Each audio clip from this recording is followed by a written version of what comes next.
N'enviez jamais la mission d'un autre. Shalom, bien-aimés dans le Seigneur.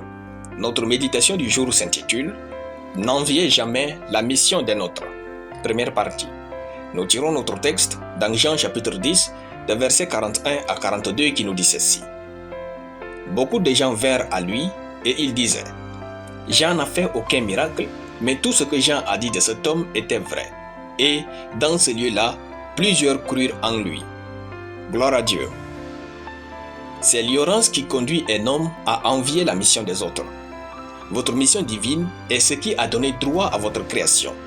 Si ce n'est pas pour cette mission divine qui est sur votre vie, Dieu n'allait pas vous faire exister.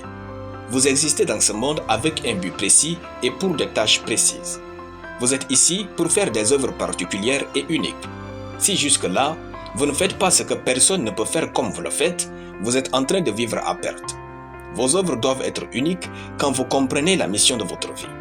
Vous n'êtes pas ici pour accomplir vos aspirations personnelles et mourir. Non, il y a une histoire écrite à propos de vous et de vos œuvres dans ce monde. Dans le verset, il s'agit de Jean-Baptiste. Jean avait eu une vie incroyable car il était rempli du Saint-Esprit dès le sein maternel. Il a rendu un ministère public de 6 mois et enseigné le même message sur Jésus. Quand Jésus avait fui les Juifs et s'était rendu où Jean prêchait toujours le même sermon. Il est écrit « Jean n'a fait aucun miracle, mais tout ce que Jean a dit de cet homme était vrai. » Et dans ce lieu-là, plusieurs crurent en lui. Imaginons si Jean était complexé au point de changer son message parce qu'il enviait la mission d'un autre. Alors, ce plusieurs crurent en lui n'existerait jamais. Jean a prêché le même message jour après jour et cela a créé la foi chez les Juifs et ils ont cru en Jésus. Quand vous enviez la mission d'un autre en délaissant votre mission, vous condamnez définitivement ceux qui sont censés être sauvés par vous. Éjectez l'envie de votre vie. Jean n'a pas fait de miracle d'après les Juifs, mais ses paroles étaient vraies. En fait, d'après les prophéties sur sa vie, c'est ce qu'il devrait faire. Ne fabriquez pas de miracle quand vous n'êtes pas désigné par Dieu pour le faire.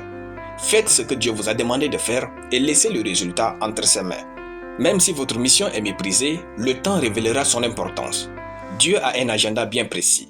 S'il vous a mis à un poste, faites bien les choses et à fond sans envier le poste des autres. Alléluia. Nous allons prier. Père Tout-Puissant, merci pour ta parole. Je déclare que j'ai rempli ma mission chaque jour.